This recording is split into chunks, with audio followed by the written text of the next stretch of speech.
Ils héritèrent de son esprit. Alexandre le Grand les vainquit en 331 avant Jésus-Christ, puis il employa 10 000 hommes à la reconstruction du temple de Marduk et fit faire des sacrifices quotidiens en l'honneur du dieu dragon de Babylone jusqu'à sa mort prématurée en 323 avant Jésus-Christ. En l'an 64 avant Jésus-Christ, Rome vainquit les Grecs et devint le nouvel empire mondial. Daniel avait prophétisé que cet empire subsisterait tout en changeant de forme jusqu'à la venue du Christ. Par les Romains, l'esprit de Babylone frappa à nouveau le peuple de Dieu rebelle en détruisant leur temple à Jérusalem en l'an 70 et en dispersant les Juifs partout dans le monde en un exil qui devait durer jusqu'au rétablissement miraculeux d'Israël en 1948. Après la chute de la Rome impériale, les papes de Rome nommèrent successivement des rois européens, saints empereurs romains,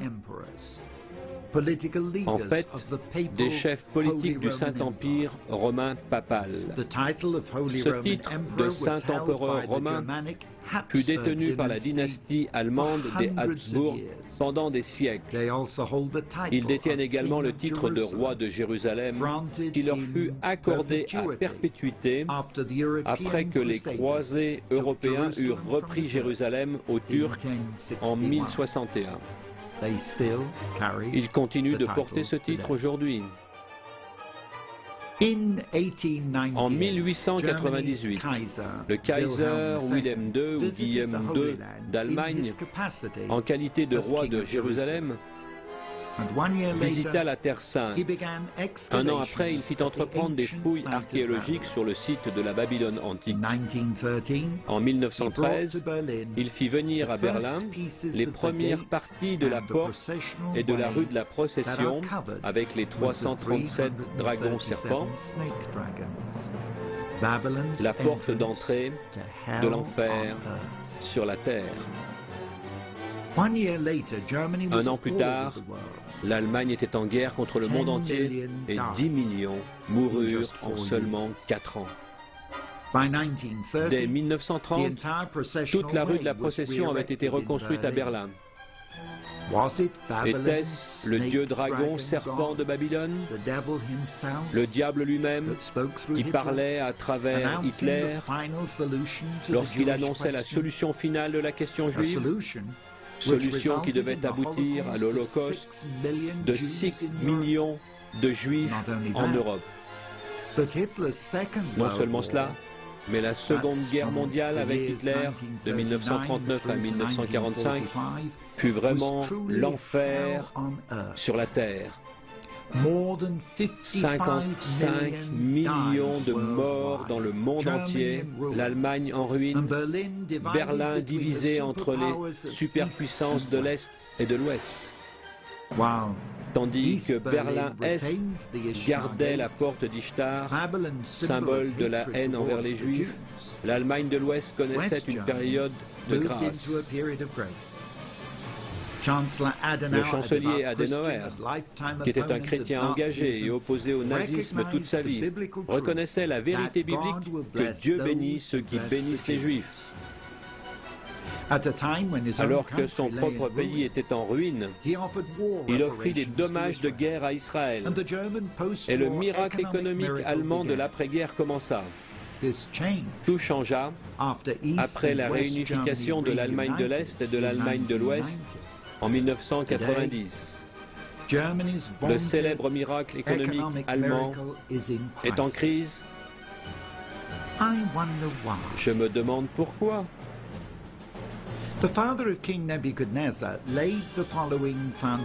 Le père du roi Nabuchodonosor posa la pierre de fondation de la première Babylone en disant sur l'ordre des dieux, Nabu et Marduk, qui m'ont commandé d'établir les fondations de Babylone sur le cœur même du monde souterrain, afin que sa tête puisse rivaliser avec le ciel. J'ai courbé le cou et fait ce qui m'a été ordonné. Berlin, qui a encore la porte venue de Babylone, est à nouveau la capitale de l'Allemagne. Le chancelier Schröder a décidé de transférer le siège du gouvernement allemand de Bonn, en Allemagne de l'Ouest, à Berlin. Le président Bill Clinton a déclaré un jour que Berlin est le cœur d'une Europe unifiée. Mais que sera ce cœur de l'Europe? Pendant la Seconde Guerre mondiale, Hitler annonça sa politique, la Nouvelle Europe, pour exercer le contrôle de l'Europe d'après-guerre en donnant les grandes lignes suivantes: la monnaie européenne commune, l'harmonisation des taux d'échange européens, la communauté économique européenne, l'ordre agricole européen, et ainsi de suite. Malgré la défaite d'Hitler, des plans identiques aux siens sont mis en place dans l'Union européenne aujourd'hui. De qui proviennent ces plans? Trouvent-ils leur origine dans les prophéties de Daniel? Un royaume qui ne restera pas uni et qui est destiné à être emporté comme les pieds de fer et d'argile? Il n'est pas surprenant que la Bible avertisse les croyants chrétiens en Apocalypse chapitre 18. « Sortez du milieu d'elle, mon peuple, afin de ne point participer à ses péchés et de ne pas recevoir votre part de ses plaies, car ses péchés se sont accumulés jusqu'au ciel et Dieu s'est souvenu de ses injustices. » Dans son interprétation du rêve de Nabuchodonosor de la statue au chapitre 2, Daniel nous prévient que l'esprit de Babylone continuerait son activité après la chute de ce royaume antique, en infiltrant les royaumes mondiaux successifs jusqu'à nos jours. Ce sera seulement avec le retour de Christ que l'esprit de Babylone sera définitivement renversé. Daniel 2, versets 33 et 34, et Apocalypse 19, versets 11 à 21. Mais quel royaume les pieds de fer et d'argile représentent-ils aujourd'hui? Le traité de Rome a rassemblé en Europe un mélange invraisemblable d'une multitude de nations dans l'Union européenne. S'agit-il de la partie finale de la statue qui doit être détruite par le retour du Christ? Comme je l'ai expliqué au début, la Bible n'est pas seulement un livre d'histoire, ce n'est pas seulement des prophéties sur l'avenir. La Bible est un livre vivant et nous sommes en train de vivre les jours de la Bible aujourd'hui en Europe. L'Europe en particulier est sous la domination de la puissance démoniaque satanique. La tour de Babel a été reconstruite avec l'argent de vos impôts en France. La femme et la bête ne sont pas seulement présentes à Bruxelles, mais dans votre vie de tous les jours. Babylone et l'entrée de l'enfer sont à Berlin et influencent les décisions de l'Europe quant à votre façon de vivre et celle de vos enfants. Ce que je vais vous montrer est encore pire que ces trois dernières choses. C'est certainement ce qu'il y a de plus horrible, de plus mauvais dans le monde. Et il n'en est parlé qu'une seule fois dans toute la Bible. C'est l'emplacement réel du siège ou du trône de Satan. Et cela date de 2000 ans. Si un tel endroit a effectivement existé, il a certainement été détruit.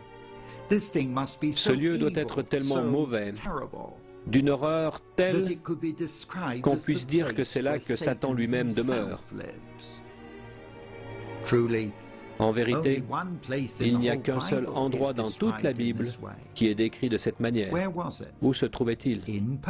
À Pergame. Où est-il aujourd'hui? À Berlin, au centre de l'Europe. La Bible